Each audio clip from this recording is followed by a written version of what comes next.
पाणी आणि खत डायरेक्ट मुळाशी पोहोचणार. बाजूला हे 4 पाईप ठेवलेले आहेत.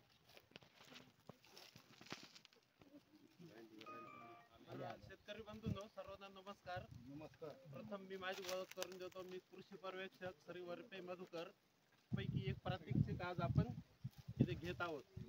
तर याला म्हणतात फळबागेचं शियारे तंत्रज्ञान.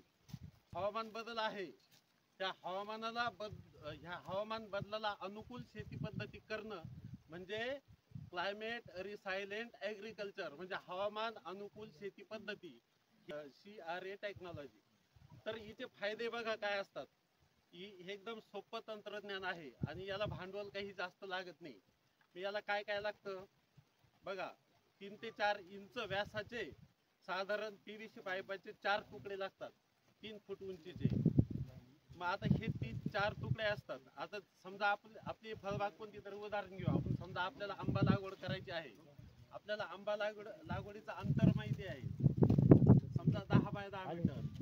मग आता त्या पद्धतीने आपण खड्डे घेतो. मग आता समजा आंब्याला खड्डा किती लागतो, 3 बाय 3 फुटाचा. तर काय करायचं आहे, हे जे 4 तुकडे आहेत PVC पाईपचे, ते 4 कोपऱ्यात ठेवायचे. 4 बाजूला हे 4 पाईप ठेवलेले आहेत. याच्यामध्ये 1.5 फुटापर्यंत आपण जे फळ पिकाला टाकतो, काय शेणखत किंवा कंपोस्ट खत किंवा गांडूळ खत आणि माती, हे सर्व मिक्सर करून 1.5 फुटापर्यंत हा खड्डा भरून घ्यायचा आहे.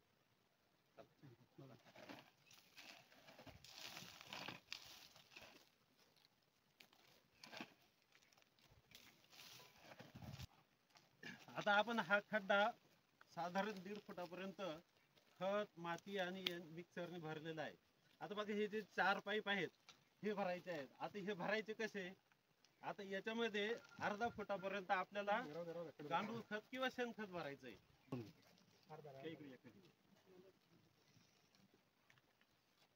त्यानंतर शिल्लक किती राहिलं, आता आपण 1/2 फूट भरलंय, राहिलं किती, 1.5 फूट. आता ही 1.5 फूट जी जाडी भरडी वाळू ती भरायची आपल्याला. त्याच्यानंतर आता वाळू आपल्या खड्ड्याच्या लेवल पर्यंत भरायची, म्हणजे किती, 1.5 फूट.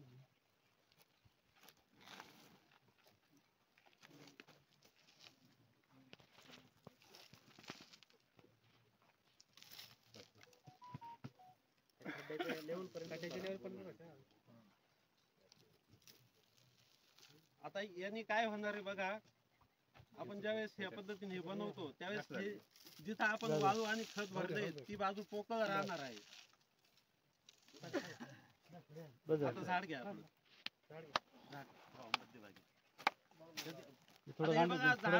सगळ्यांनी काळजी घ्यायची. याच्यावर जी पॉलिथिन बॅग असते, हा गट्टून न फुटता ती पॉलिथिन बॅग ब्लेडने हळूवारपणे बाजूला काढायची आणि हा गड्डा फुटला नाही पाहिजे.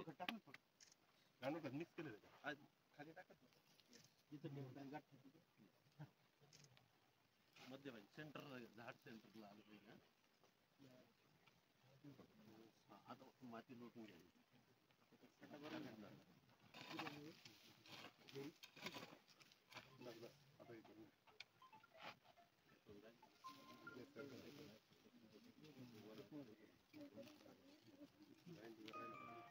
इथपर्यंत लक्षात आलं. आता यानंतर आपल्याला हे पाईप हलवारपणे वर काढून घ्यायचे.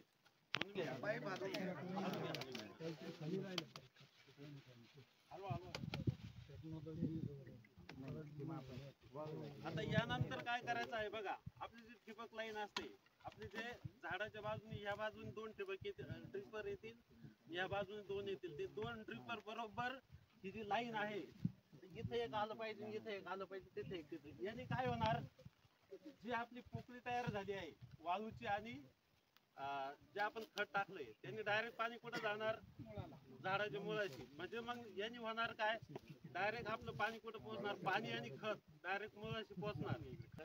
ड्रिपच्या माध्यमातून जे काय खत देणार आहे, पाणी देणार आहे, ते डायरेक्ट त्या रूट झोनला जावं, हा याचा मेन उद्देश आहे. जेणेकरून आपली पाण्याची बचत होऊ शकेल आणि झाडाची पण वाढ चांगल्या पद्धतीने होईल. हे सिंपल टेक्नॉलॉजी आहे, यामध्ये काय जास्त इन्व्हेस्टमेंटचं आहे नाही. हे 4च पाईप किंवा 2 जर तुम्ही टीम केल्या, 2-2 खड्डे ज्यावेळेस फळबाग लागवड करणार आहे, 3 ते 4 इंचाचे 8 पाईप घेतले, 4 इकडे 4 तिकडे, ते हे होऊन जाईल. आणि एक वाळूची तेवढी इन्व्हेस्टमेंट तुम्हाला. मग लो टेक्नॉलॉजी आणि चांगलं फायदा देणारी टेक्नॉलॉजी आहे. बघा आता याच्यामुळं हे आपण काही ठिकाणी प्रयोग झालेले आहेत, हे सिद्ध पण केलं आहे. मग याचा प्रयोग सिद्ध कसं झालेला आहे, जे आपण पारंपरिक पद्धतीने जे झाड लावलं आणि जे या पद्धतीने लावलं तर फांद्यांची संख्या, पानांची संख्या आणि त्या मुळाची आणि रूट स्टॉकची जाडी याच्यामध्ये दुपटीने फरक आलेला आहे.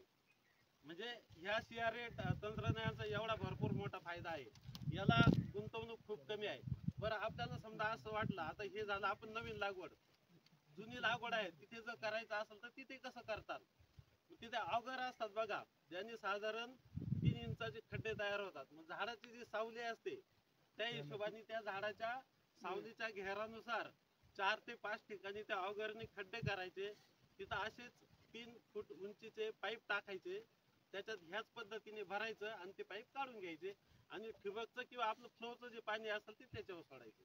अशी साधारणतः पद्धत आहे.